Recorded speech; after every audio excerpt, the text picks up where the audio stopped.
দিনহাটা মহকুমা সিতাই ব্লকের এক বাড়িতে এক মাসে পরপর ৩ জনের মৃত্যু। ঘটনায় চিন্তিত গ্রামবাসী। আক্রান্তদের বাড়ি পরিদর্শন ব্লক স্বাস্থ্য আধিকারিক এবং বিডিওর। কোচবিহার জেলার সিতাই ব্লকের বোমত্ত চাত্রা গ্রামের ঘটনা। মৃতরা হলেন জোনাকু বর্মন, তার বড় স্ত্রী ক্ষীরবালা বর্মন এবং ছোট স্ত্রী জয়ন্তী বর্মন। গত 22শে এপ্রিল প্রথম মৃত্যু হয় ছোট স্ত্রী জয়ন্তী বর্মনের। এরপরেই 25শে এপ্রিল মারা যান পরিবারের কর্তা জোনাকু বর্মন। সর্বশেষে 14 মে প্রাণ হারান বড় স্ত্রী ক্ষীরবালা বর্মন। প্রত্যেকের মৃত্যুর আগে দেখা গিয়েছিল জ্বর এবং শ্বাসকষ্টের উপসর্গ। চিকিৎসার জন্য প্রথমে সিতাই ব্লক প্রাথমিক স্বাস্থ্য কেন্দ্র এবং পরে দিনহাটা মহকুমা হাসপাতাল ও কোচবিহার জেলা হাসপাতালে নিয়ে যাওয়া হলো, বাঁচানো যায়নি কাউকেই।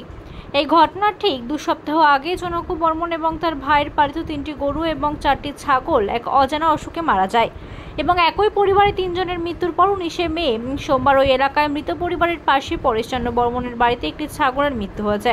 যা নিয়ে নতুন করে তৈরি হয়েছে আতঙ্ক। যদিও স্বাস্থ্য দপ্তর জানিয়েছে ইতিমধ্যেই গ্রাম স্বাস্থ্য দপ্তরের টিম গ্রাম ঘিরেছে। গ্রামবাসীদের স্বাস্থ্য পরীক্ষা চলছে।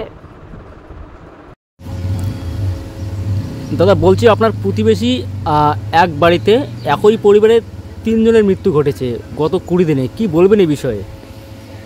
আচ্ছা, বিষয়ে তো দেখা গেল, প্রথমে যেটা বোঝা গেল, প্রথমে একটা ছাগলের হয়েছিল, তোমার যে অসুখ হয়েছিল। আচ্ছা, তারপরে কিছুদিন যাওয়ার পরে দেখা গেল মানে আবার গরু একটা মারা গেল। হ্যাঁ, তারপর এরপরে তো মানুষ মরা চালু হয়ে গেল। গরু ছাগল মারা যাওয়ার পর কতদিন পর ওদের বাড়িতে প্রথম পরিবারের সদস্য মারা যায়?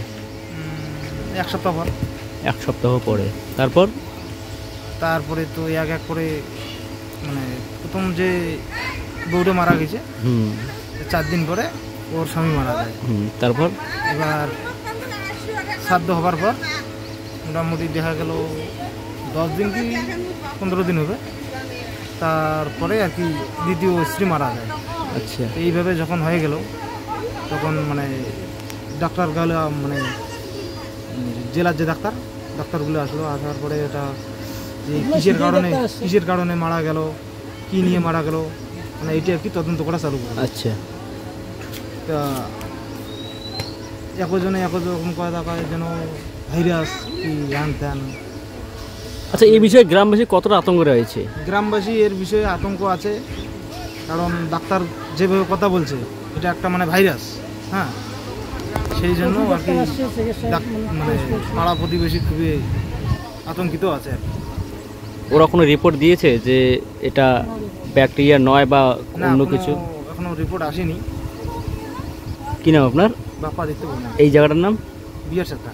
ধন্যবাদ। এই বিষয়ে আমি এখন কী বলি, এখন হঠাৎ করে সমস্যা শুরু হয়ে যায়, হাসপাতাল নিয়ে যাওয়া হয়, সিটি থেকে ট্রান্সফার করে দিনহাটা থেকে ট্রান্সফার করে কোচবিহারে, ওখানে ডাক্তার দেখতে দেখতে মৃত্যু বলে ঘোষণা করে। ওই পরিবারের কে প্রথম মারা যায় এবং কবে মারা যায়? ওরা ছিল একজন গার্জিয়ান, 2টা বউ ছিল। ছোট বউটা প্রথমে মারা যায়, তৃতীয়তে সে পুরুষটা মারা যায়, তৃতীয়তে সে বড় স্ত্রী আর কি। হ্যাঁ, বড় স্ত্রী মারা যায়। এখন মনে করো 5 জনকার মধ্যে 3 জনে চলে গেছে আর 2 জন আছে। কি নাম আপনার? আমার নাম কমলিকান্ত বর্মন। এই জায়গাটার নাম? বিয়ার ছাত্রা। প্রধান পঞ্চায়েত, তারপরে যে প্রশাসনের কাছে এটাই দাবি যে এদের পরিবারের তো মানে 5 জন ছিল টোটাল, তার মধ্যে 3 জন চলে গেছে আর 2টা ছেলে আর মেয়েটা আছে। এখন ওদের কাছে দাবি যে বাচ্চা দুটো কিভাবে বাঁচবে তার। আচ্ছা, মৃত্যুর আগে কি উপসর্গ দেখা দিয়েছিল? উপসর্গ কি, ওদের মানে যে 3 জন মারা গেছে 3 জনকার মানে শ্বাসকষ্টের প্রবলেম ছিল। এই শ্বাসকষ্ট নিয়ে 3 জনে মারা গেল। সেটা কতদিন ধরে ছিল? কতদিন না, মানে যেদিন মারা গেছে হুট করেই হয় আর কি। হ্যাঁ। কি নাম আপনার? পিঙ্কি বর্মন। এই জায়গাটার নাম? বিয়ার চাত্রা।